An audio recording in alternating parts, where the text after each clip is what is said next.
Ассалаумағалейкум, ардақты ағайын.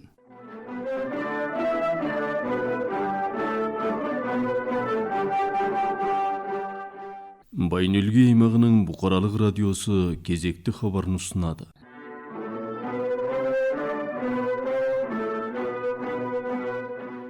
Бүгін сәуірдің 10-ы бейсенбі. Хабардан сіздер: Келесі апта соңында моңғол тілі мен жазуының емтиханы болады. Министр Инхбайыр ет экспортына қатысты ақпарат берді. 2024 жылы экономикалық өсім 4,9%, инфляция 6,8% құрады. Мемлекеттік ұлы депутаты Әубәкір Тілеуханұлы автокөлік салығын азайту жұмыс тобын бастайды. Аймақтық азаматтар өкілдер құрылымының төрағасы инфрақұрылым жобаларын жоспарлау жұмысымен танысты. Балалардың тамақтануы тақырыбында кеңес өтті қатарлы жаңалықтармен танысып, оқушылардың кіші парламенті жайлы мағлұмат, аймақтық білім басқармасының бастығы Айдын Байнұлымен өткізген сұхбат, тағы басқа қосымша ақпараттар тыңдайсыздар.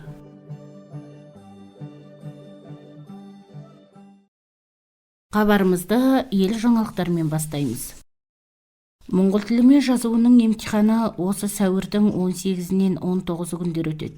Емтихан тапсыруға 84.969 оқушы тіркелген.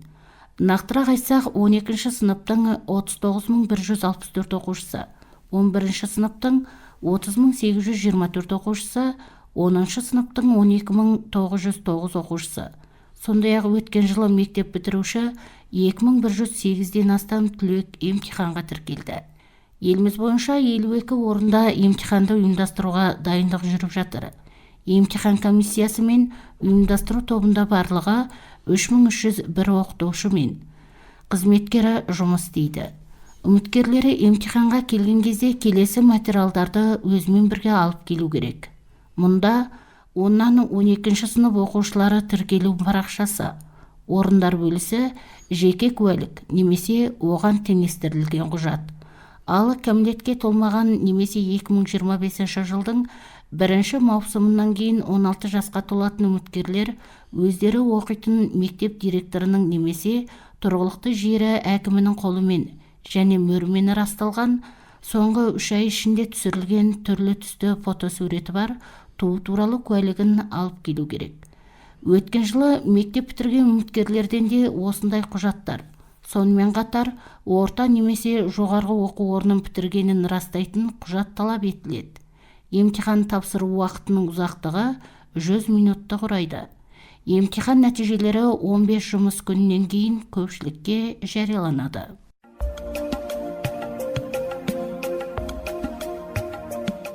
Мемлекеттік ұлы табиғи орта, азық-түлік және ауыл шаруашылық жөніндегі тұрақты комитетінің сәуірдің 8 күнгі отырысында азық-түлік, ауыл шаруашылық және жеңіл өнеркәсіп министрі Инхбайыр ет экспортына қатысты ақпарат берді.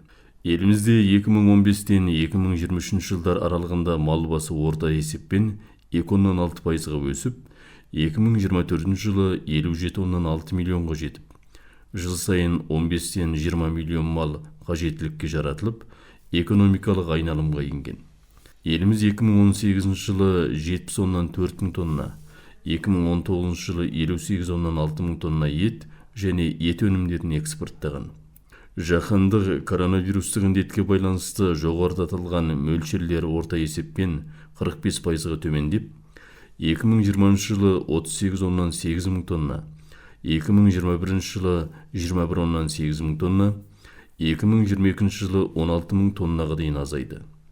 Ал 2023 жылы 80,4 мың тонна, 2024 жылы 71,1 мың тонна, сондай-ақ осы жылдың наурыз айындағы жағдаймен 8,8 мың тонна ет және ет өнімдер экспортталған.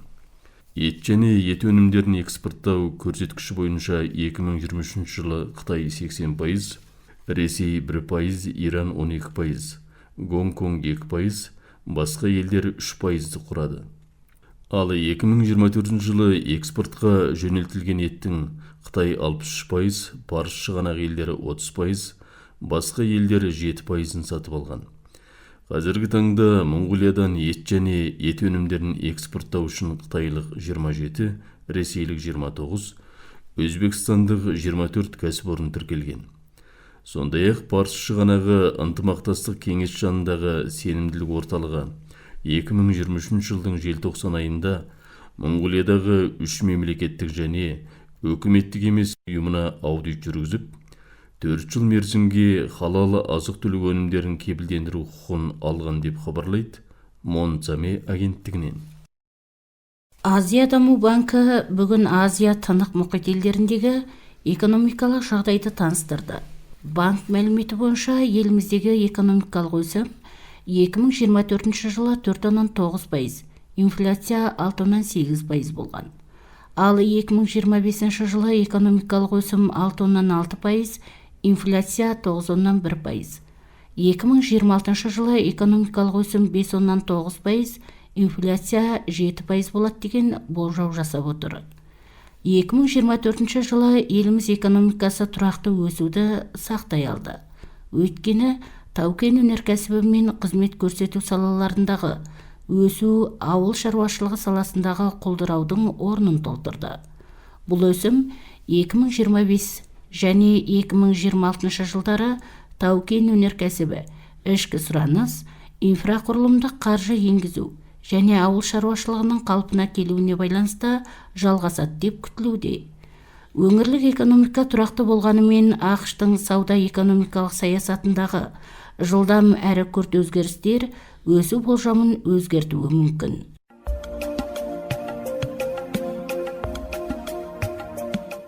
Тұрғындар электрондық қоғамдық наразылық жүйесінде көлік салығын қосуды болғызу туралы жолдауға бастамашы болып, бұған 100 мың адамның қолтаңбасы жиналған. Осы жөнінде мемлекеттік ұлы құрыл төрағасы Амарбай Сылын мәжілісте таныстырып, бюджет жөніндегі тұрақты комитет қарауына берді. Бүгін тұрақты комитет мәселені талқылап, тиісті орды. Жұмыс тобын мемлекеттік ұлы құрыл депутаты Әубәкір Тілеуханұлы басқаратын болды.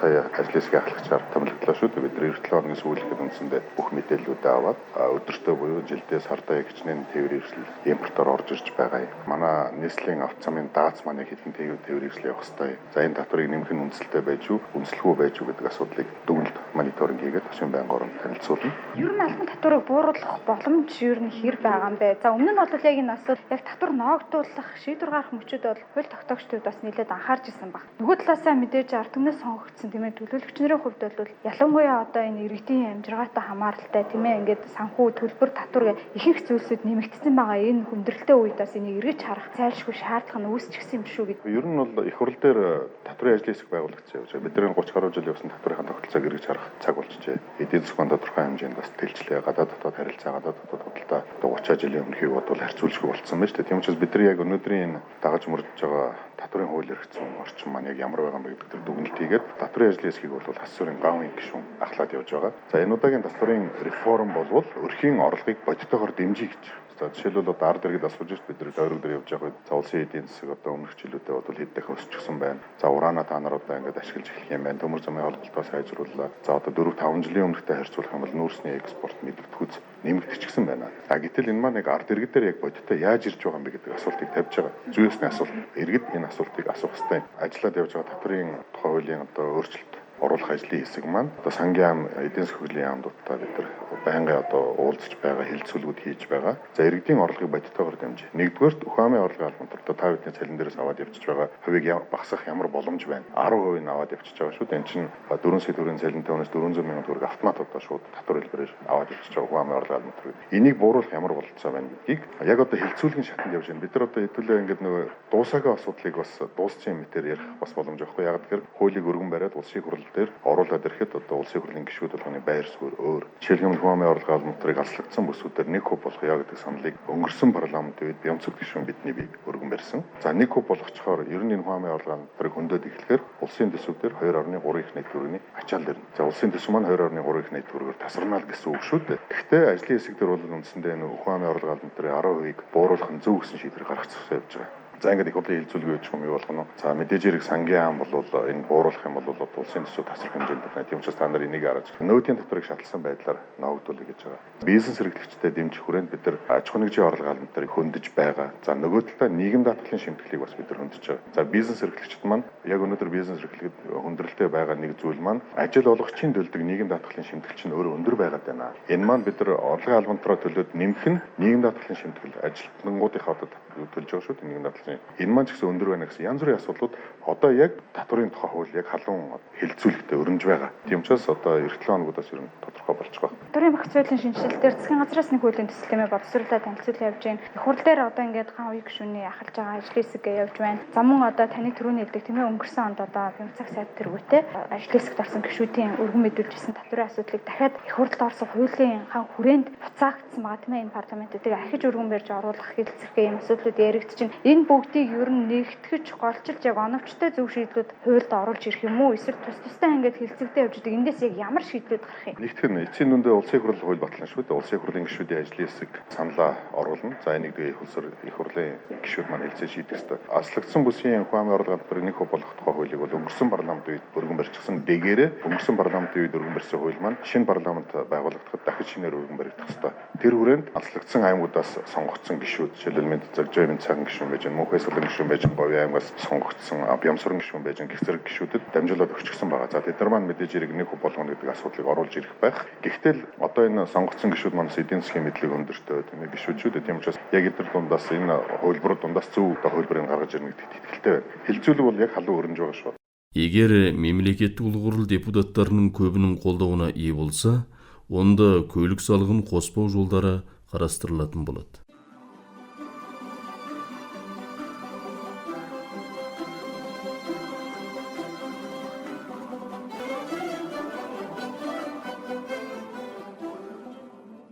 Аймағымызда Азия даму банктың жеңілдетілген несиесі бойынша қаржыландырылып, үкімет тарапынан жүзеге асырылып жатқан аймақ және сумындардың өңірлік жасыл дамуына қаржы енгізу бағдарламасы жобасы аясында аймақ әкімі іс басқармасының басшысы жетекшілік ететін жобаны қолдау және бірлесіп жұмыстау жұмыс тобы құрылған еді. Жұмыс тобы 4 сәуірде өз мәжілісін өткізіп, оған аймақтағы азаматтар өкілдер құрылымының төрағасы Бекарыс Алданышұлы қатысты. Ол жобаның жүзеге асырылу барысымен танысып, өз ойларымен бөлісіп, алдағы уақытта жұмыс тобымен тығыз байланыста жұмыс істеуге дайын екенін жеткізді. Жиын барысында Өлгей сұмынының 5 және 13 бақтарында жүзеге асырылатын инфрақұрылымдық инженерлік желі жұмыстарының техникалық экономикалық негіздемесі талқыланып, жүзеге асырылатын жобалар мен шаралардың ретін бекіту мәселелері талқыланған еді.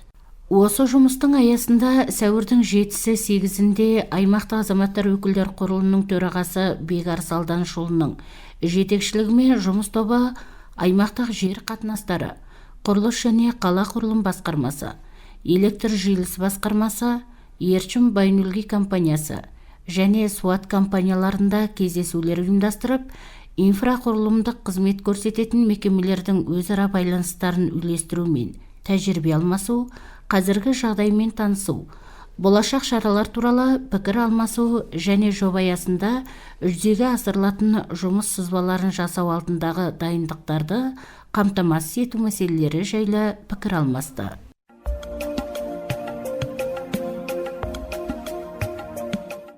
Аймақ әкімі іс басқармасы аймақтық азық-түлік және ауыл шаруашылығы, білім және денсаулық басқармалары бірлесіп, балалардың тамақтануы тақырыбында кеңес ұйымдастырды.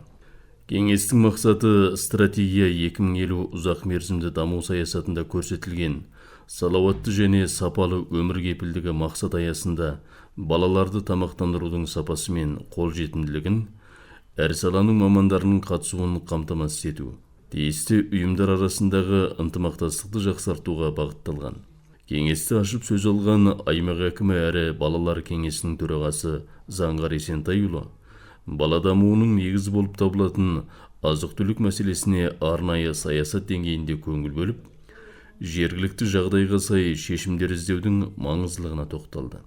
Кеңеске мемлекеттік және үкіметтік емес ұйымдардың денсаулық білім беру және азық-түлік салаларының өкілдері қатысып, балаларды тамақтандырудың бүгінгі жағдайын, туындайтын мәселелерді және болашақтағы ықтималы шешімдер туралы хабарламалар жасалды. Кеңестің мақсаты жайлы аймақтық азық-түлік ауыл шаруашылық басқармасының бастығы Нұрғұлан Болатұлы былай дейді.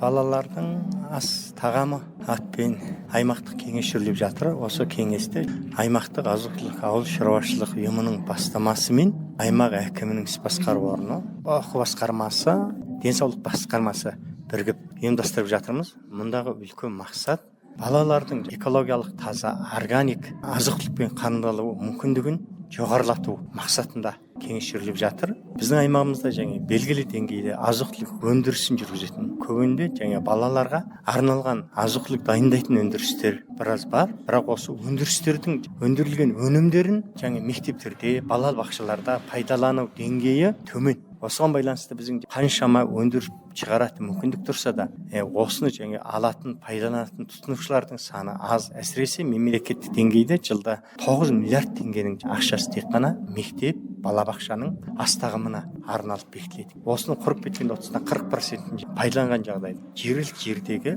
азық-түлік өнімдерін өңдейтін өндірістерді дамытатын мүмкіндік ашылуға тиіс. Екінші мәселе, өндіріс дамығанға байланысты аймақ экономикасына кіретін экономикалық табыс, қаржыда молайтын мүмкіндіктер ашылуға тиіс. Әмбе бұны неге айтып отыр десең, бір дегенде біздің жергілікті жерде өндірілген өнім таза, органик, қандай бір жаңа химиялық қоспа жоқ, жаңа сенімді түрде күндегі нәрсе күнде шығып тұрғандықтан, жаңа сақтау мерзімі де өз уақытылы керектенетін мүмкіндіктер тұрғандықтан осы өнімдерді көптеп пайдаланса екен дегенде осы кеңестің ең үлкен мақсаты қылып отырмыз. Мұнда жаңа бір дегенде балабақшалардың басшылары, мектептің директорлары, азық-түлік жауапты мамандары және аспаздары осы жиынға қатысып отыр. Онымен бірге біз азық-түлік саласында аймағымызда жұмыстап жүрген азық-түлік өндіріс азаматтарын қатынастырып жатырмыз. Екі дегенде осы өндірістерде өндірілген көбінесе балалардың ас тағамына дайындайтын тағам өндіретін өндірістердің өнімдерін тағы да көрме ретінде таныстыру жұмыстарды ұйымдастырып жатырмыз. Бұндағы мақсатымыз мектептермен, балабақшалармен өндірістердің арасында қатынастарды тоқтату, ары қарай өндірістерді дамытатын мүмкіндікті ашу негізінде осы шара ұйымдастырылып жатыр деп түсіну керек. Ал аймағымызға тоқталатын болсақ, негізінен біз қазір біздің аймағымызда өсірілетін мысалы көкөністер, картоптар, бұлар негізінен таза экологиялық өнім деп есептеледі. Бұнда бізде мысалы егін шаруашылығында қандай бір тыңайтқыштар, химиялық керектенілмейді. Топырақты жақсарту үшін басқа да әртүрлі химиялық ерітінділерді пайдаланбайды. Сонымен біздің өнім экологиялық, таза, органик өнім деп есептеледі. Сондықтан осы мемлекеттік шығып жатқан ақшаның белгілі деңгейін мүмкіндік бар болсында 70-80%-не дейін ұлғайтсақ, өндіріс тұратын мүмкіндіктер тұр. Азық-түлік, егін шаруашылығы аяғына тұратын мүмкіндіктер тұр. Қазір біз қаншама нәрсе өндіріп алсақ та, осыны сыйғыза алмайтындықтан өндіріс жүргізетін мүмкіндіктер тапшы болып жатыр. Сондықтан осы өндірістердің жұмыстайтын, ары қарай өндірісін кеңейтетін, шығарған өнімдердің сапасын жоғарылататын, оның қаптамасын жақсартатын барлық мүмкіндіктер мемлекеттен, банкілерден беріп жатқан қарыздың сыртында үкіметтік ақшамен сатылып алатын өнімдің санының молайтылуы осыған жақсы әсерін тигізеді деп есептеп отырмыз. Біздің аймағымыз бойынша барлығы толық келетін болса 100-ден астам оқу орындары, балабақшалар, мектептер бар екен. Осылардың барлығында ең аз дегенде түскі шай бағдарламасы, жатақтың балаларының асы, тамақтарды үкіметтік қаржымен дайындалып жатыр. Сондықтан осы ақшаның азық-түлік саласында өндіріс жүргізіп жатқан өндірістердің өнімдерін сатып алуға жұмсаса қаншама жақсы болар деген мақсат бар. Сол мақсат деңгейінде біз осы жиынға мектеп директорларын, мектептің ас жауаптанған қызметкерлерін, технологтарын, оның сыртында аспазшыларды қатынастырып отырмыз. Бұнда әрбір ұйым өзінің деңгейіндегі мәселелерді осыған сөйлестіріп жатыр. Біздің азық-түлік ауыл шаруашылығы ұйымына келетін болсақ, біз ас тағамның қанымдылығы, оның қауіпсіздігіне байланысты мәселені баса көңіл бөліп айтып жатсақ, денсаулық басқармасынан ұстанып отырған үлкен бағыт балаларға қанша калориялық өнім керек, қандай өнімдерді балалар керектенсе, оның ағзасына жақсы әсерін тигізеді деген мәліметтерді жаңа осы жиында беріп жатыр. Аймақ әкімі іс басқару орнынан өкімет бойынша жаңа қолданылып отырған әртүрлі қаулыларды жаңа балалардың ас мәзіріне байланысты, осыны жаңа сатып алу жүйесін ұйымдастыруға байланысты заң қарарлардың, қаулылардың негізінен жаңа таныстырып кетті. Қандай жаңа стандарттар ұстау керек, қандай қаулыларды іске асыру керек деген ақпарат берді. Аймақтың оқу білім басқармасынан және мектептердің асханасына да қандай заң жүйелерін қолданып жұмыс жүргізуге керек, балалардың денсаулығына көңіл бөлу үшін не істеу керек деген сияқты мәліметтерді беріліп жатыр. Қазіргі деңгейде мектептің жаңа асханасы қай деңгейде жұмыс істеп жатыр? Барлық мектептерде мысалы асханалар бар ма? Балалардың күнделікті түскі шай бағдарламасын іске асыратын мүмкіндіктер әрбір мектептерде бар ма деген жағында көңіл тоқтатып, жаңа соған мәселе сол деңгейге жалпы таныстыру жұмыстары ұйымдастырылып жатыр деген сөз. Қазір көптеген мектептерде өзінде ас дайындайтын мүмкіндіктері жоқ, асханалар жоқ. Қазір бар асханаларының мысалы кейбіреуінде аспаздық әртүрлі керектенілетін жаңа құрал жабдықтары жеткіліксіз деген мәселелер де бар екен. Кейбіреуінде стандарттық норманы орындайтын орын жоқ деген сияқты мәселелер бар екен. Осыларды жақсарту үшін қандай жұмыстар істелу керек деген бағытта тағы осы жиыннан мәселе қозғалып жатыр. Ең соңында біз осы 4 ұйым бірігіп отырып кеңес шығарғалы жатырмыз. Мұнда аймақ әкіміне қандай мәселе қойылу керек, мектептер не істеу керек, өндірістер не істеу керек, денсаулық сақтау ұйымы не істеу керек, аймақтық азық-түлік шаруашылық басқармасы не істеу керек деген сияқты әрбір ұйымға, әрбір жеке азаматқа арналған кеңес шығады. Осы кеңестің әрбір ұйымдық өзінің жылдық жоспарына кіргізіп, ары қарай іске асыру бағытында жұмыс жасайды деп ойлап отырмыз.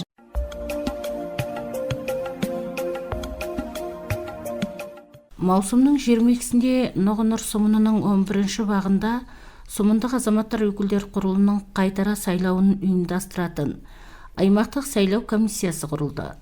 Мұнда сайлау комиссиясының бастығына аймақтық азаматтар өкілдер құрылының хатшысы міндетін уақытша атқарушы Баршагүл Мерзетқанқызы, мүшелеріне аймақтық қылмыс қайшылықтан алдын алу жұмысын үйлестіру жөніндегі салалық кеңесінің хатшысы Марғұлан Құрметқанұлы, аймақтық азаматтар өкілдер құрылының жұмыс тобының қаулы, шешімдердің орындалуы және бақылау зерттеу ісін жауаптанған маманы Аршагүл Тегатқызы, аймақ әкіміс басқармасының қаржы енгізу, даму саясаты және жоспарлау бөлімінің аға маманы Әрін Сесік, аймақтық азаматтар өкілдер құрылының жұмыс тобының құрыл комитеттері, кеңес жауаптанған маманы Нұрдос, аймақтық ауа райы қоршаған ортаны зерттеу орталығының синоптик аға инженері Күннұр, аймақтық стандарт және метрология бөлімінің метрологиялық бақылау мемлекеттік инспекторлары азаматтары тағайындалды.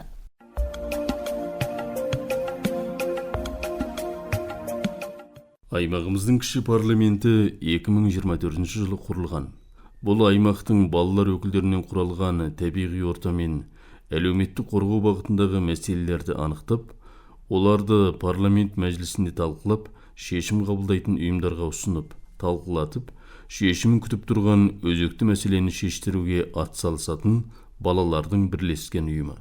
Кіші парламент 2025 жылы жүзеге асырылатын 6 жоба бойынша жұмыс жоспарын жасап, қазіргі жағдаймен менің өмірім қобда өзенімен байланысты тақырыбында екінші отырысын өткізіп, осы мәжілісте 4 қаулы қабылдап, оны жүзеге асырып жұмыстау жөніндегі тілектерін аймақ әкіміне жолдады. Кіші парламент жайлы дарын мектебінің 10 сынып оқушысы Әмина Жанұзаққызы таныстырады. Мини парламент туралы ақпаратпен бөлісейін. Мини парламент бұл балалар мен жасөспірімдерге арналған өзекті мәселелерді қозғап тиісті басшыларға жеткізетін құрылым. Біздің алғашқы мәжілісіміз 2024 жылдың қазанның 24 күні болған болатын. Бұл мәжілісте біз аймағымыздағы өзекті мәселелерді қозғап, балалар өзінің ой-пікірлерін ашық айтқан 40 адамды қамтыған мәжіліс болды. Ал екінші мәжілісіміз 2025 жылдың наурыздың 24 күні болып өткен болатын. Бұл мәжілісімізде 100-ге жуық адаммен қамтылған үлкен мәжіліс болды. Бұл мәжілісте біз Қобда өзенін қорғау мақсатында, яғни суды қорғау мақсатында осындай үлкен мәжіліс өткізген болатынбыз. Сонда сөйлесілген мәселенің барлығын әкімнің құлағына жеткізіп, әкім Қобда өзенінің қорғаулы аймағын белгілейміз деп уәде беріп, ресми шешім шығарылған болатын. Мәслихатта айтылған ең үлкен мәселе ол Қобда өзені мен су мәселесі болды. Бұл жөнінде Дарын мектебінің 10 сынып оқушысы Динара Бауыржанқызы мәлімет береді. Қобда өзені Моңғолияның батыс бөлігіндегі ең үлкен өзендердің бірі. Ол Моңғол Алтай тауларынан бастау алып, ағып өтетін алқап, бай табиғат пен тарихқа толы өлке. Қобда өзені тек табиғи ресурс қана емес, бұл аймақ тұрғындарының тіршілік көзі. Өзен суы ауыл шаруашылығына, мал жайылымына, егін егуге пайдаланылады. Сонымен қатар, бұл өзеннің бойында балықтар, құстар және түрлі жануарлар мекендейді. Сондықтан экологиялық маңызы да зор. Қобда мәдениет пен өркениеттің де куәсі. Өзен бойында ғасырлар бойы өмір сүрген халықтар табиғатпен үндестік тауып, өз өмірін сонымен жалғастырған. Бұл өзен тек географиялық нысан емес, рухани символ, туған жердің тынысы. Сондықтан Қобда өзенін қорғау барлығымыздың міндетіміз. Сондай-ақ әкімге таныстыру үшін қабылданған шешімдер жайлы өлге сұмындық 2-ші мектептің 10 сынып оқушысы Әсел Мұратбекқызы былай дейді. Аймақ әкімшілігінен шыққан шешім туралы айта кетсек, Моңғолияның негізгі заңының 1-ші бап, яғни аймақ өкілдерінің кеңесінің құзыреті. 11-ші баптың 1-ші тармағының 3-ші тармақшасы әкімнің ұсынысы негізінде су көзін жергілікті деңгейде қорғауға алу, қорғаныс аймағын белгілеу және қорғау шешімін қабылдау деп негізделген. Бұл заң бойынша балалар біз талап қойдық. Еліміз су қоры өте аз мемлекеттердің бірі. Оның географиялық орналасуы мен құрғақ ауа райы су қорының шектеулі болуына әсер етеді. Біріншіден, жылдық жаңбыр шашын. Екіншіден, бізде ірі көлдердің саны. Үшіншіден, жер асты суының қоры өте аз. Қысқаша айтқанда, Моңғолия су қоры шектеулі, сондықтан суды тиімді пайдалану және суды қорғау еліміз үшін өте маңызды. Ал келесіде терең құдық және әжетхана туралы айта кетсек, аға әпкелеріміздің жасаған зерттеуіне 10 бақтың 286 отбасы қатысқан. Негізінде терең құдық және шұңқырлы әжетхана екеуінің ара қашықтығы 50 метр болуы тиіс. Алайда зерттеуге қатысқан 286 отбасының әжетхана және құдық ортасындағы ара қашықтығы небәрі 10-нан 15 метр болған. Стандартқа сай емес бір шұңқырлы әжетхана орта есеппен 10-нан 12 метр радиуста ластану таратады. Зерттеуге қатысқан 286 отбасының кейбіреуінде көктемде судың деңгейі көтерілген кезде 1,5-3 метрлік тереңдіктегі құдықтың суына дәм және иіс кіреді екен. Зерттелген 286 отбасының 58% су арқылы тарайтын жұқпалы ауру туралы ақпаратсыздығы өте өкінішті. Ал енді негізгі мәселемізге оралайық. Өзеннің ерекше қорғаныс аймағы 50 метр. Қарапайым қорғаныс аймағы 200 метрден кем болмауы тиіс. Қорғаныс аймағы неге белгіленеді десек, әжетхана мен құдық сияқты су қандай бір жағдаймен ластанатын болса, біз улануымыз әбден мүмкін. Бұл мәселені қазірден, дәл осы сәттен бастап қолға алып шешпесек, біздің, яғни балалардың, мүмкін сіздің балаңыздың болашағына кері әсер етуі әбден мүмкін. Кіші парламенті мәжіліс соңында олар жалпы халыққа суды қорғайық атты үндеу жолдады.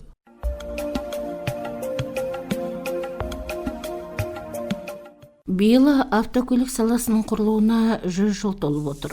Осыған байланысты сәуірдің 7-сінде 100 жылдық мерейтойды белгілеп өткізу жөніндегі жұмыс тобының отырысы өтіп, мерейтойға байланысты іс-шараларды ұйымдастыру жоспары талқыланып бекітілді.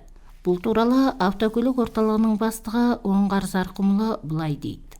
Биыл автокөлік саласының негіз қаланғанына еліміз бойынша 100 жылдық мерейтой болып отыр. Соған сәйкес біздің автотранспорт орталығынан көптеген жұмыстар жоспарлауда. Бұл жұмысты аймақ әкіміне таныстырып, аймақ әкімінің А246 қаулысы бойынша жұмыс тобы құрылған. Бұл жұмыс тобында аймақ әкімінің орынбасары Бақытжан мырза және жол полициясының бастығы, транспортшылардың өкілдері, басқа да мемлекеттік ұйымдардың өкілдері қатарлы 13 адамның құрамында жұмыс тобы құрылған. Жұмыс тобы биылғы осы 100 жылдығымызға байланысты іс-шараларды жоспарлау, оны ретімен ұйымдастырып орындап шығу туралы біз жоспарымызды қабылдап, сол бойынша жұмыс жүргізіп жатырмыз. Әрине, биылғы жылда тек 1-2 ғана жұмыс жүрілмейді. Жоспарларымыз бойынша біріншіде транспортшылар арасында техникалық парадты аймағымыздың орталығымен жүргізіп өткізу, оның сыртында тағы транспортшыларымыздың арасында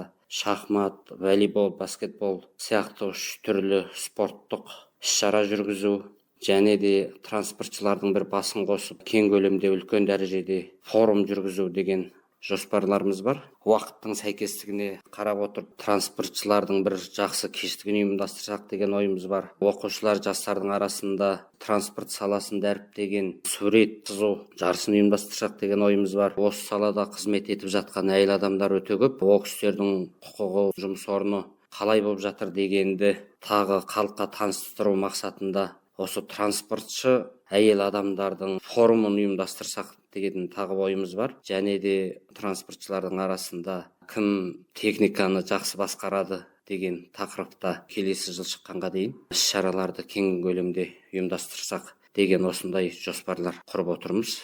Қазіргі жағдайда қалааралық, еларалық бағыттарға жұмысымыз тұрақты жүріліп жатыр. Астана, Өлгей Астана бағытына аптасына 2 уақыт, 3-ші күні және 6-шы күні адам тасымалданып тұр. Қала аралықта аптасына 12 уақыт тұрақты түрде адам тасымалы жүріліп жатыр. Оның сыртында автотранспорт орталығында техникалық бақылау, техниканы тізімдеу, автокөлік қызметін көрсететін мекемелерге, компанияларға рұқсатын беру, қалааралық және халықаралық адам тасымалдау жұмысын ұйымдастыру деген сияқты жұмыстарымыз тұрақты түрде жүріліп отыр. Осы орайда айта кететін жағдай, автотранспорт саласы деген бұл өте үлкен сала. 1930 жылдардан алғаш осы біздің Байөлке аймағының жеріне көліктің табаны тиген екен. Содан бері міне 100 жылдың уақыты болыпты.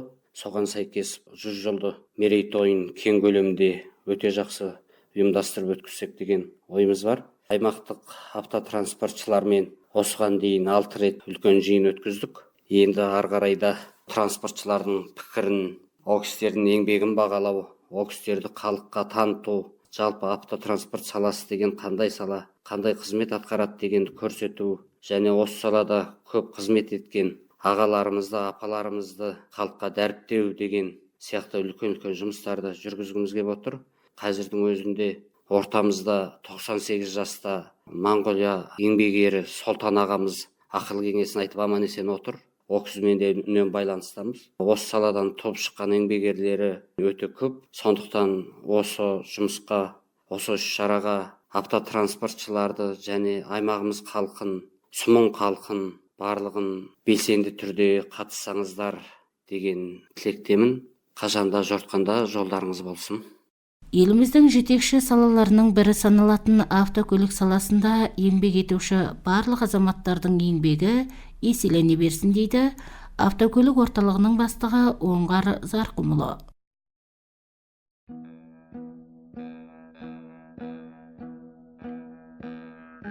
Ауа райының болжамы. Сәуірдің 10 күнгі 20 сағаттан 11 күнгі 20 сағатқа дейінгі бір тәуліктік ауа райының алдын ала мәліметіне қарағанда, аймағымыздың барлық өлкелерінде аздаған бұлтты ылғал түспейді, жел батыстан 3-тен 8 метр секунд мөлшерінде. Ауа температурасы түнде 0-ден 5 градус суық, күндіз 11-ден 16 градус жылы болады. Өлге қаласы маңында аздаған бұлтты ылғал түспейді. Жел батыстан 5-тен 10 метр секунд. Ауа температурасы түнде 0-ден 2 градус суық, күндіз 14-ден 16 градус жылы болады. Сәуірдің 12-сінен 16-сына дейінгі 5 тәуліктік ауа райының алдын ала мәліметіне қарағанда, уақыттың соңында өлкенің батыс оңтүстік бөлігінің кей жерлеріне жаңбыр, қар ери жауады. Бұл уақытта желдің жылдамдығы 14-тен 16 метр секундқа жетіп күшейіп, тау жоталарда қарлы бұрқасын болады. Басқа уақытта желдің жылдамдығы 5-тен 10 метр секунд мөлшерінде. Ауа температурасы барлық өлкелерде түнде 0-ден 5 градус жылы, күндіз 14-тен 19 градус жылы болады. Айдың 15-нен бастап күн сәл салқындап, күндіз 7-ден 12 градус жылы болады деп хабарлайды аймақтық су және ауа райы қоршаған ортаны зерттеу орталығынан.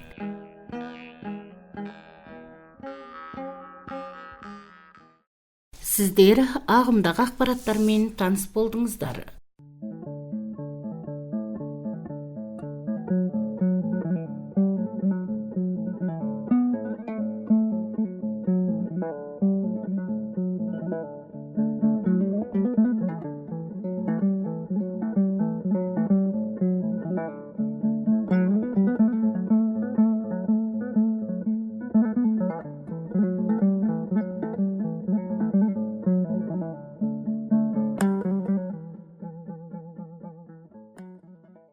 Аймақтық білім басқармасының бастығы Айдын Байынұлы мен мезгілдік мәселелер төңірегінде тілші Жарқын Бәкелқызы сұхбат өткізді.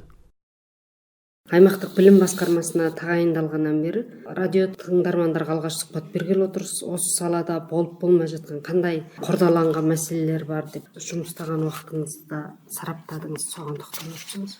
Қайырлы кеш, құрметті радио тыңдарман қауым. Жұмыс алғалы 3 айдың жүзі болды. Осы уақытта жалпы аймағымыздың білім саласы енді танысып, зерттеу жұмыстарын жүргізіп жатырмыз. Маманды адамдармен кезігіп, ақыл кеңестерін алып, қандай жұмыс жүргізсек, не жұмыстан бастасақ деген сияқты осындай істер атқарып жатырмыз. Енді біздің аймағымыздың білім саласына келетін болсақ, жалпы білім сапасы қазіргі мына ілестіру сынының көрсеткіші бойынша ел көлемінде 29 орында, ал енді аймақтардан 21 орында. Бұл енді соңғы 3-4 жылда осындай байқалып тұр. Бұл енді ешқандай бір ілгерілеушілік жоқ. Соған байланысты қандай жұмыс атқарсақ болады деген зерттеулер жүргізіп жатырмыз. Ал енді негізі алып көріп қарағанда, бұл енді жан-жақты. Біздің мысалы енді жылына 1500-1600 бала 12-ші сынып бітіреді екен. Осының енді бір 500-дей бала шетелдерге оқуға кетеді жылына. Оның ішінде Америка елдеріне, Европа елдеріне, Корея дейміз, Қытай, Ресей елдеріне, оған сыртына Қазақстан еліне біздің бір 500-600-дай балаларымыз осылай кетеді. Оның сыртында бір енді 300-400 баламыз өзі қандай бір жоғарғы оқу орнына түспейді. Енді соның ар жағынан бір 500-дей бала жылына осы ілестіру сынына кіріп тұр. Іштен Моңғол елінен оқимыз деген сияқты. Сонда бұл мен не айтқыңыз келіп отыр дегенде, біздің негізгі жақсы оқитын балаларымыз жаңа шетелге кетіп тұр деген бізде тағы да осындай статистикалық мәлімет бар. Бұндай ерекшелік енді басқа аймақтарда жоқ, байқалмайды екен. Енді біз сұрастырып көргенде басқа аймақтарда шетелге кететін балалардың саны өте аз болады екен. Біздің аймақта осындай бір ерекшелік, ұлттық ерекшелік аймақ болғандықтан осындай бір ерекшелігіміз бар. Екінші, енді бізде енді білім саласында көп жылдары жұмыстаған енді мектеп әкімдері бар. Мен өзім де мектеп әкімі болғам. Қазіргі біздің мектеп әкімдерінің көбісі 5-тен жоғары, 8-ден 10 жылға дейін жұмыстаған мектеп әкімдері. Бұл кісілермен енді сөйлесіп, жеке-жеке сөйлесіп көргенде, мектептің мына материалдық базасына көп назар аударады екен да біздің мектеп әкімдері жаңағы. Мектептің енді ортасын жақсарту деген сияқты, немесе қандай дейміз енді. Бірақ енді бұда бір жағы дұрыс, бірақ та негізгі жұмысымыз біздің оқу сапасы болғандықтан, оқу сапасына кішкене назар салмай келген жайттарымыз бар. Одан кейін екінші мәселе болғанда біздің мұғалімдердің біліктілігі тағы да кішкене байқалады. Сондықтан енді біз келешекте жоспарлап отырған жұмысымыз болғанда бір дегенде біз жаңағы мектеп әкімдерінің іс қызметін алға бастыру туралы мектеп әкімдерімен тікелей тапсырма беріп жұмыс жасап бастап жатырмыз. Кейбір мектеп әкімдеріне енді жауапкершілік жүктету жұмыстарын да жүргізіп жатырмыз.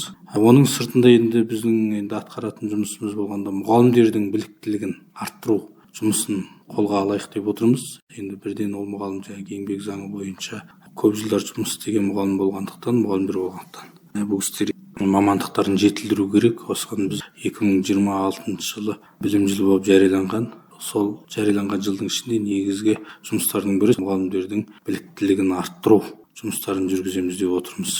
Келесі бір айтатын жайт, біздің аймақтың енді білім саласын айтқанда, осыдан былай мына жұмысқа алғанда, енді басынан бастап жұмысқа алғанда, білімді, маманды, жастарды жұмысты болдырсақ деген мақсат қойып отырмыз. Сол мақсат барысында біз 6 айдың 25-нен жаңадан тауысатын балалардың барлығы тауысып біткен, қолдарында диплом алған, немесе қазір бізде 600-700 мұғалімнің тізімі бар, жұмыс қажеттілігі бар. Осы мұғалімдерді біз 6 айдың 25-інде барлық пәннен мұғалімдердің сынын алып, білім деңгейін тоқтатып, орын иелендіріп, сол басынан бастап орын иеленген мұғалімдерді жұмысқа алу.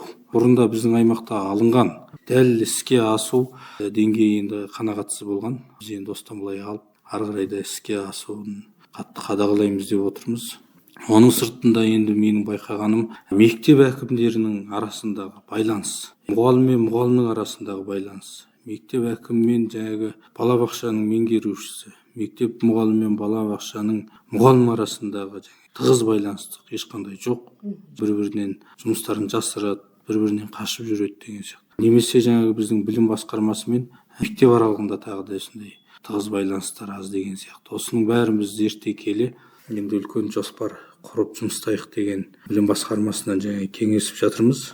Негізге сол 6 айда оқу аяқталғанда келесі жылы мысалы қай мектептің әкімі қайда не жұмыс істейді, қандай мұғалім кіммен жұмыс істейді, қай мұғалімнің біліктілігін жетілдіртеміз, кіммен өз тәжірибесі бөліседі деген сияқты негізі түбегейлі жұмыс атқарсақ деген жоспарлап отырмыз. Бүгінгі жағдайда біз мына ілестіру сынына байланысты тағы да енді биылғы ұйымдастырып отырғанымыз сұмындағы ілестіру сынына қатысатын балаларды біз қазір аймақ түбіне алдырып міне бір 10 шақты күн болды. Аймақтың енді маңдай алды мұғалімдер сабақ беріп бастап үйретіп жатыр. Енді бұның ары қарай қанша уақытқа жалғасатынын тағы көреміз.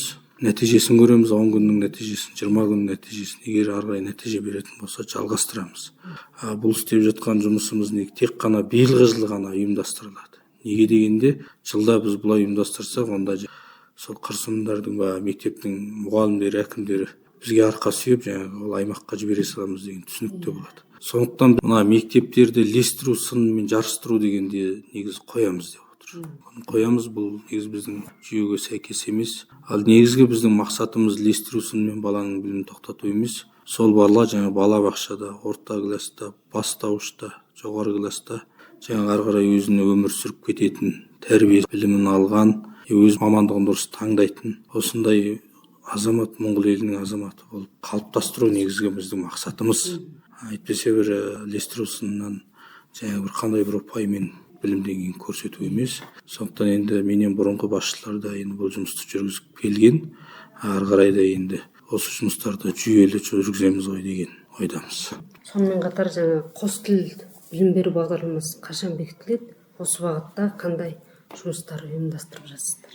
Қос тілді бағдарламаны бізде мына қазақ тұба тілдерін қос тілде үйрету деген енді арнайы бағдарлама қабылданып жатыр. Бұны үкіметтік деңгейінде айтылып жатыр. Мен министрмен кезіккенде бұл мәселе негізінен түбегейлі шешілді. Қазақ тұба тілдерін қатар үйрету дегенді. Бұны енді осы бізде батыс зоналық келісу біздің үкімет осы аймаққа 6 айдың 23-інде келіп жиынын істеді. Сол жиында толық шешімін қабылдап таныстырамыз дейді. Жұмыс алғалы 3 ай болды, өзіңізге қанша арыз өтініш келді, олардың қалай шешімін тауып жатсыз? Мен жұмыс алғаннан бері сондай бір қатты жұмыс орны шыққан жоқ. Бізде мына балабақша мектептерде артық жұмыс орны көп екен. Бұл кісілеріңіз бюджеті деңгейінен асып кеткен, ақшасы жетпей жыл аяғында. Ал бізден білім басқармасы Улан-Батордағы білім министрлігі жанындағы бас басқармадан бізге берген тапсырма бойынша мына артық жұмыс орындарын негізі стандартқа келтіріңіздер деген тапсырма берген. Тапсырма бойынша біз енді жұмыс орнын жаңадан пайда болдыруды немесе стандартқа сәйкес жұмыс істеу туралы тапсырма беріп отырмыз. Енді оның сыртында бізде мамансыз жұмыстап жатқан тағы да біраз азаматшылар бар екен. Енді ол кісілердің де мамандандыру туралы немесе орнына маманды адамды жұмысқа алу туралы бағыт бағдарды тағы да біз беріп отырмыз. Осындай енді қазіргі жағдаймен жұмыстап жатырмыз. Білім жүйесінде енді көптеген олқылықтар болып жатады. Орнын толтыру үшін не істеу керек деп ойлайсыз? Біздің енді аймақтың білім саласы белгілі деңгейге көтеру үшін енді уақыттың еншісінде мен келдім мұны көтере салам деп айту өте қиын. Сондықтан бір күн болсын біз қолымыздан келген өзіміздің дұрыс идеяларымызды маманды адамдармен кеңесіп жатырмыз дедік қой. Біз енді мына білім саласында көп жыл жұмыстаған аға тәжірибелі мамандардан Улан-Батор қаласында да консалтинг компания деп айтады, кеңес беретін, сіз мына білім саласын ұстап алып жүрсеңіздер болады деген. Осындай компаниялардан да зерттеу жұмыстарын жүргізіп кеңес алып жатырмыз. Соның бұрынғы бастықтардың да жасап кеткен жақсы жұмыстарын жалғастырып, оның үстіне өзіміздің идеяларымызды қосып жұмыстаймыз деп отырмыз. Бірақ та енді негізі осы 4 жылдың ішінде біз нақты нәтиже көрсетуіміз керек. Толық бір қандай бір нәтиже шығару үшін енді жұмыла жұмыстаймыз. Жергілікті жердегі сұмын басшылары мектеп әкімшілігімен қалай бірігіп жұмыстайды? Осыған байланысты сізге қандай бір сын пікірлер келе ме? Сұмын басшылары жергілікті жердің басшыларының сұмынның өзінің елінің білім деңгейін көтеру міндетінде. Ол бір жұмысының көрсеткіші болып есептеледі. Кейбір сұмдарда 4-5 балабақша, 2-3 мектеп деген сияқты осындай. Біздің аймақта жергілікті жерден қолдау аз деген осындай бізде тұжырымдама бар. Енді мысалы біздің көршілес мына Опсай аймағында сұмын әкімдері немесе жаңағы халық болып, ата-ана болып, сұмынға сайланған халық өкілдері болып барлығы білім саласында өте қатты назар аударады. Біздің қазір енді Опсай аймағын қарап отырсаңыз, соңғы 3 жылда бірінші орынды көрсеткішпен көрсетіп отыр. Жуықта біз Опсай аймағына осы білім басқармасынан бірнеше азамат барып жұмыстап келдік, тәжірибе алмасып. Бөкімбөрін сұмын деп алсақ, мысалы, оларда 200 айту керек, жергілікті жерге бөлінген, жергілікті жердің дамысқа сол ақшаны сол 200 миллион қалпында мектеп шешеліктерге бөліп берген, бала бақшаларға. Оны не үшін бөліп берген? Жаңа баланың, мұғалімнің жеке басын дамыту, өздерінің тәжірибе алмасу деген сияқты, сырттан кісі әкеп оқыту жүргізу деген сияқты осындай жұмыстарға бөліп береді екен. Ол сыртында жаңағы біздің мектептер, бала бақшалар өте тозған. Жөндеу жұмыстары өте талап етеді. 74 жылы салынған мысалы Тұлба Делуінің мектептерін көрдік, Сеңгілдің мектептері деген сияқты. Лаңқұстың мектебі бар. Бұдарға ешқандай жаңағы күрделі жөндеуде жүрілмеген. Жөндеу жүрілмеген, сондықтан жаңағы бала білім алу ортасы да өте қанағатсыз. Сондықтан енді мына жерге жалпы бір ғана білім басқармасының бастығының міндеті емес, мына білім саласы дегенде. Өзіміздің Баян-Өлгейдің аз ғана халқы, соның ішінде мына ұлы қорылға сайланған біздің аға апекелеріміз қатты назар аудару керек сияқты, аймақ әкімі назар аудару керек, аймақ басшылары қатты назар аудару керек екен. Біріккен жұмыстағанның арқасында біз осы табысқа жетеміз деген өзімнің ойым бар. Сіздер білім басқармасының бастығы Айдын Байынұлымен өткізген телші сұхбатын тыңдадыңыздар.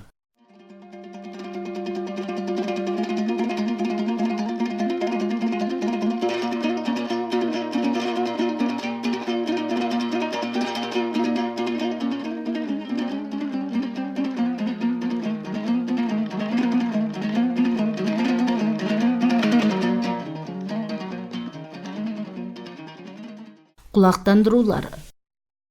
Сот шешімін орындау ұйымынан 2025 жылда адамды дамыту, электрондық жүйеге көшу, өнеркәсіптендіруді қолдау жылы етіп жариялануына байланысты ұйым мекеменің міндетімен іс қызметін тұрғындар мен көпшілікке насихаттау мақсатымен сот шешімін орындау бас басқармасының қамаудан басқа жаза жүктеу қызметінен ұйымның мәдениеті мен оң бет алысы атты 14 тәуліктік жорық жұмысы басталуда. Сот шешімін орындау басқармасы. Сот шешімімен басқаға төлемді бұлғын сұмыны 2 бағының тұрғыны Әзімханның Шынарбегі, Әбдәштің Меруерді, Қоныбектің Діммұхамбеті, 3 бағының тұрғыны Қуандықтың Дәримашы, 5 бағының тұрғыны Бүйіндоржың Нияма, Бәлиханның Әсемгүлі, Қабылқанның Қыстаубайы, 4 бағының тұрғындары Дүрімханның Аманханы, Понцыгин Ойынчимік, 7 бағының тұрғындары Темірханның Болатбегі, Биямбыжабең Батсүктер, сәуірдің 14 күні 10 сағатта сот шешімін орындау басқармасына дайын болыңыздар. Көрсетілген уақытта келмесеңіздер, заң бойынша шара жүктетіледі. Аймақтық сот шешімін орындау басқармасы. Қариялардың үкіметтік емес ұйымының кеңесшілігі даяшылығын ұйымдастыратын үкіметтік емес ұйым және одақты сыналты боламыз. Қойылатын талап, қариялардың мүддесін қорғау бағытында іс қызмет жүргізетін, кеңес беру даяшылық бағытында мамандық, әдістемелік кеңес беретін кәсіби қабілеті бар команда және құраммен қариялардың үкіметтік емес ұйымының кеңесшілік даяшылығын ұйымдастыратын үкіметтік емес ұйым және одақты сыналты боламыз. Аға маманның кеңес беру даяшылығына қамтылғысы келетін үкіметтік және үкіметтік емес ұйымдар мен қариялар аймақтық еңбек және әлеуметтік қамқорлық басқармасынан сәуірдің 11-не дейін мәлімет нұсқауларды алыңыздар. Аймақтық еңбек және әлеуметтік қамқорлық басқармасы. Малсыз және 200-ге дейін басты малы бар отбасында 18-ден жоғары жастағы, яғни еңбек жасындағы 2-ден төмен емес адамы бар малшы отбасына 8 миллион төгірікпен мал сатып алып береміз. Ал малды болдыруға арналған қаржылай көмекті 36 айдың ішінде 100%, яғни толық қайта төлейді. Малды болдыру ісіне қамтылғысы келетін адамдары өз сұмынының еңбекпен қамту қамқорлық мәселесін жауаптанған маманынан осы айдың 18-не дейін кеңес алыңыздар. Аймақтық еңбек және әлеуметтік қамқорлық басқармасы. Еңбекпен қамту қолдау ісі аясында жеке кәсіппен айналысатын 25-тен жоғары жастағы азаматтарға, шаруашылық, отбасылық өндіріс, даяшылық жүргізетін қарияларға, мүмкіндігі шектеулі адамдар мен мүмкіндігі шектеулі адамдарды күтуші, жеке кәсіпкерлерге еңбекпен қамтуды қолдау қорынан берілетін қайтарып төленетін қаржылай көмек беру іс-шарасын жариялаймыз. Іс-шараға қамтылғысы келетіндері аймақтық еңбек қамқорлық даяшылық басқармасынан және сумындардағы еңбекпен қамту қамқорлық мәселесін жауаптанған маманнан осы айдың 18-не дейін кеңес алыңыздар. Бала және отбасын дамыту қорғау басқармасы, білім саласы, денсаулық саласы, әскери ұйым, полиция басқармасында жұмыстап зейнет демалысына шыққан 65-ке дейінгі жастағы азаматтарды балалардың қорғаушысы қызметкеріне сыналтып аламыз. Балалардың қорғаушысы қызметкеріне жұмыстағысы келетін азаматтар еңбек және әлеуметтік қамқорлық басқармасынан кеңес алып, сәуірдің 14-не дейін тізімделіңіздер. Балалардың қорғаушысы қызметкері 2025 жыл аяқталғанша жұмыстайды және жұмыстаған уақытында еңбекті қолдау қорынан жалақы беріледі. Аймақтық еңбек және әлеуметтік қамқорлық басқармасы. Бек электроникс электрон тауарлар дүкені барлық электрон заттарына жеңілдік жасауда. Арман сауда орталығының 2-ші қабатында Бек электроникс дүкені қайтадан жаңадан ашылып жатқандығына орай 4-ші ай біткенше су қайнатқыш, өтік, палау пісіргіш, блендер, нан пісіргіш. Бұл өтігі тағда басқалай барлық кішкене заттарды өндіріс бағасымен сатуда. Және де барлық даяр ақшаға алған тұтынушылар өз бағасынан әлде қайда арзан бағамен алуларыңызға болады. Арзан сауда біткенше асығыңыздар. Арман сауда орталығының 2-ші қабаты. Прадо 95 маркалы автокөлікті сатамын. Байланыс телефоны 86 22 64 55. Сеңгіл сумыны қоптышы Қарасақал өлкесінен барлығының сол жақ құлағы артынан ойық, оң жақ құлағында алдынан ойық ендер бар, ноқта таңбалары бар, 16 тұяқ серке ешкі, серкеш жоғалды. Осы малдарды көрген білген адам болса 95-92, 96-95, 80-59, 83-93 телефондарына хабарласыңыздар. Арнаулы сыйлық бар. Қозының елтірісін аламыз. Байланыс телефоны 94-80 30-30. 3-ші айдың 20-сы кезінде ноғын ұрсымыны мойыннан айғыр жалды, мінер жақсанында қи және моңғол таңбасы бар семіз торат, мінер жақсандарында қи таңбалары бар торалат және күреңат, барлығы 3 тұяқ жылқы жоғалды. Осы жылқыларды көрген білген адам болса 85-84 55-44, 99-42, 91, 54 телефондарына хабарласыңыздар. Арнаулы сыйлық бар.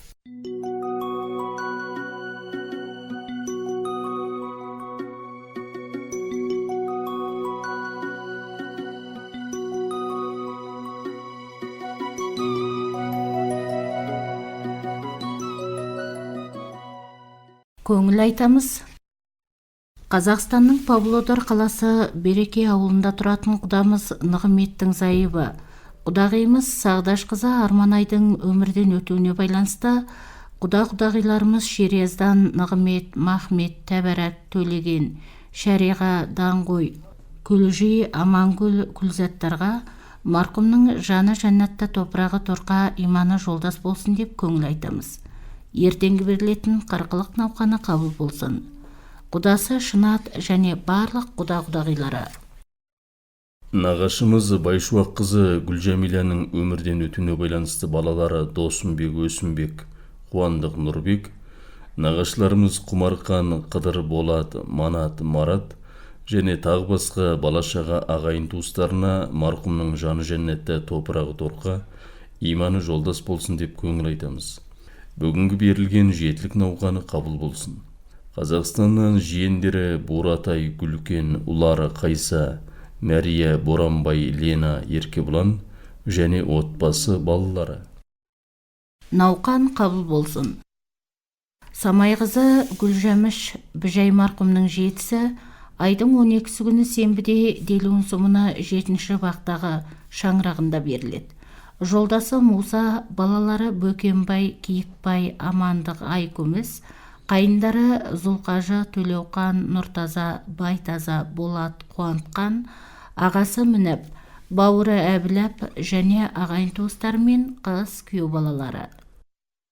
Көнселхан қызы Әдиша марқұмның 40-ы ертең сәуірдің 11 күні жұмада Ноғыныр сұмынындағы шаңырағында беріледі.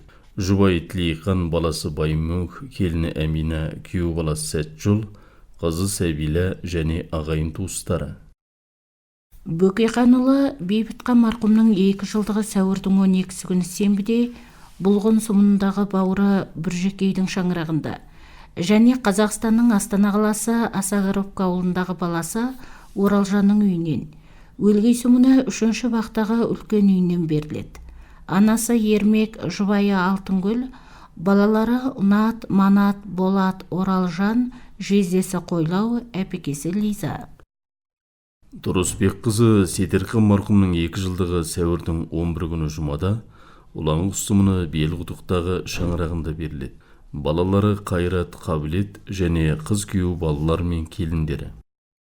Хабар айтамыз. Қуаныш қызы Алмагүл бүгін сәуірдің 10 күні науқастан қайтыс болды. Марқұм Алмагүл ертең сәуірдің 11 күні жұмада өлгейге жерленетіндігін хабарлаймыз. Хабарлаушы жұбайы Кеңшілік, қайнағалары Мәшір, Мандыққа, қайындары Игілік, Мереке, балалары Серікбол, Рамазан, күйеу баласы Әубәкір, ағасы Кәдірбек, апайы Лида, Роза және қыз күйеу балалар мен келіндері. Қадірменді радио тыңдаушылары, бүгінгі хабарымыз осымен аяқталды. Аман сау болыңыздар.